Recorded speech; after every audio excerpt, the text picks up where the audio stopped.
So he had a comment when you asked him about basically, I'm paraphrasing, the Lakers striking out in free agency. And he seemed very calm and rational about it. Oh, it's a business, this, that, and the other. I kind of laughed because I told Lindsay, let's hold that cut for posterity and let's see what it sounds like and what he says on like January 31st or like February 1st about where this roster is. Did you also internally chuckle when he said that because you've been around him for so long?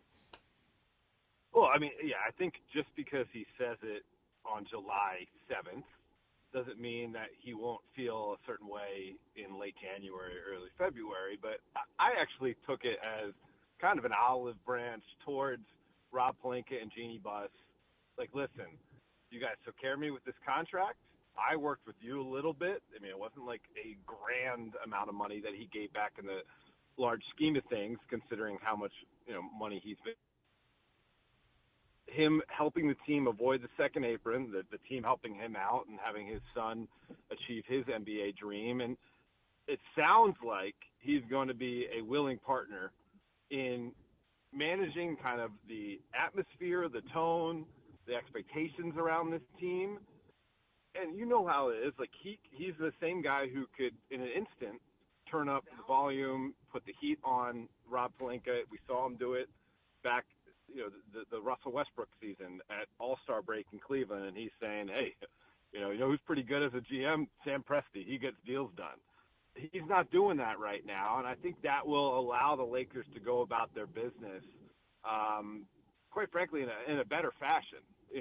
Some say that LeBron, by going about his business that way, this year kind of hurt Russell Westbrook's trade value and put the Lakers in a tougher position to get a deal done.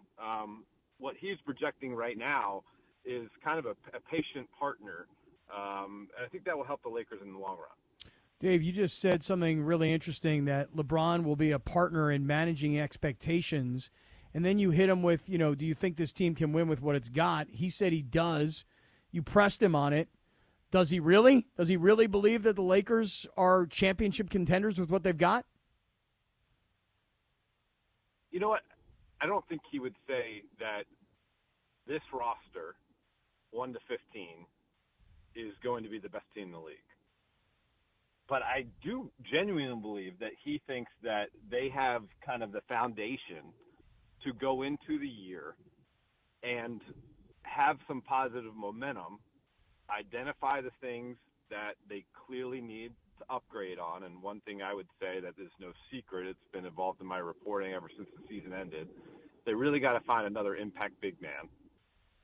But beyond that, let's see if Gabe Vincent and Jared Vanderbilt look like the players they thought they were going to have last year.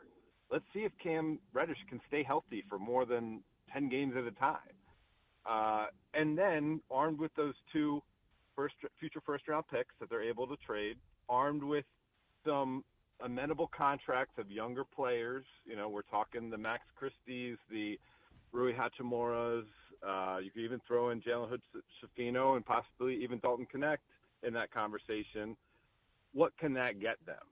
And, listen, I think they're a far way away from a championship right now, but I don't think they're far away from being a competitive team right now.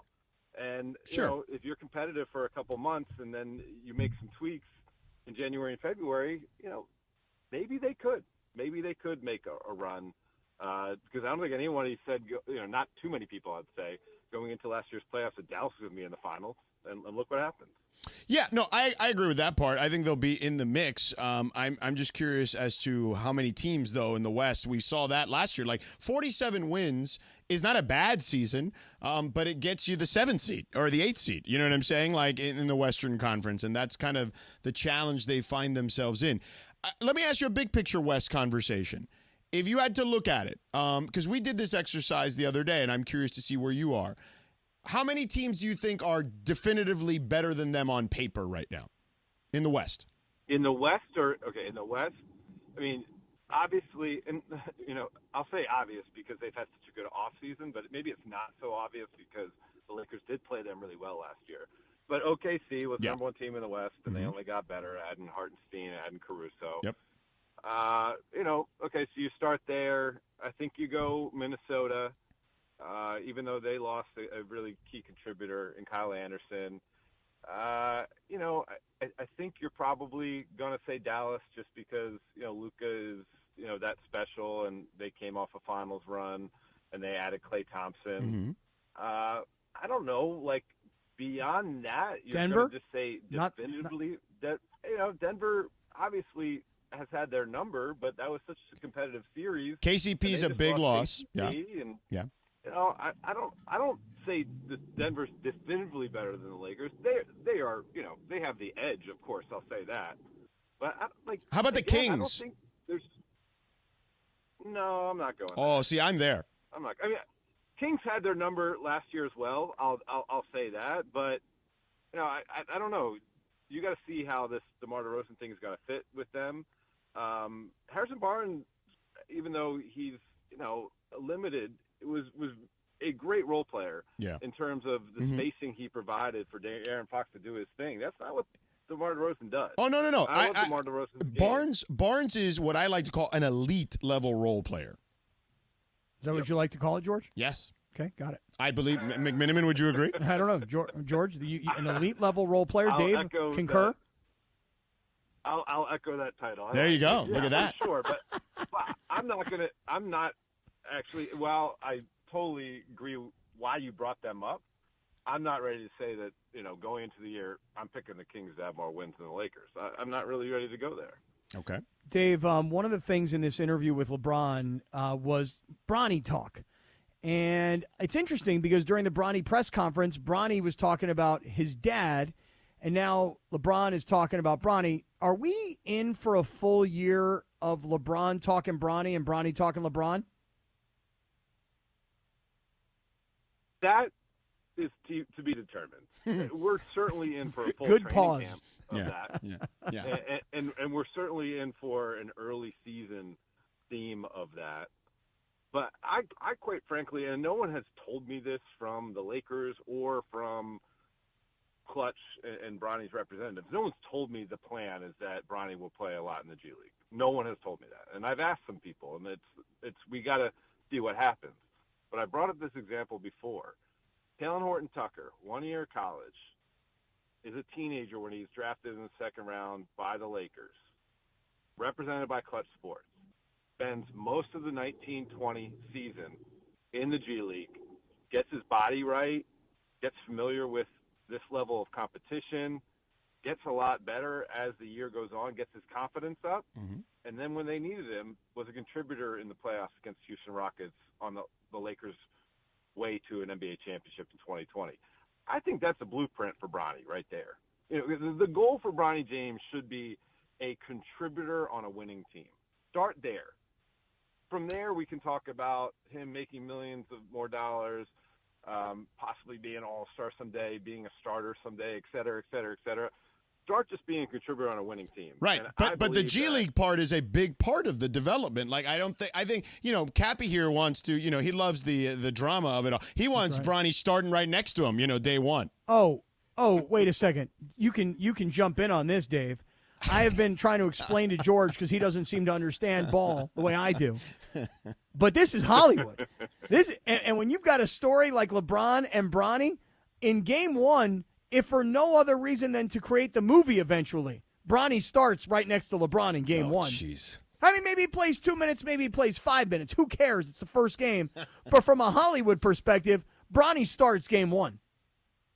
So, I mean, we've all watched Rudy. Rudy doesn't start game one of Notre Dame. Yeah. Wait, so Bronny's Rudy? And they all put their jersey on the coach's desk to get him a spot, and he gets the sack in the last game of the season. That's the better script. Right. Right, but that story wasn't even real. And clawing and working. What's real? What are you talking about? Come on, Rudy's fake. Come on, Joe Montana Dave. said it's not all that real. But nonetheless, your point does stand, Dave. I agree. That is a much better storyline. And to your point, there is already a blueprint. So to me, it makes all the sense in the world to put him in the best position to succeed. Throwing him to the wolves, both literally and figuratively, potentially, on who they play early on, is not the ideal plan. But who's Taylor Horton Tucker's father? Mr. Horton Tucker. Okay, all right. Just want to point out that small difference. That's all. Yeah, there you go. Well, I mean, and listen, there's already a part of there was a push from Rich Paul that Bronny James would not be coming to any team on a two-way contract. So the Lakers have abided by that. So it's not like he's going to exclusively be spending time in the G League and then called up on certain occasions. He's a full-fledged member of the roster. That said, I fully expect him to spend a good amount of time in the G League, getting better. Dave, one last thing before we let you go. Cappy had his TSA pre-check revoked because, well, let's just say, long story short, he forgot to throw away some packaging from something that's very legal, particularly in California. And it's not exactly why. I mean, more or less, right? But nonetheless, so he's looking for some clear guest passes. I got some. Ramona's got some. You willing to give up some for Cappy if he needs it? Oh, I got you, Cappy. Absolutely. We need to get.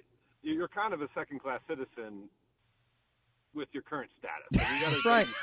Well, Gen Pop. McMenamin, That's right.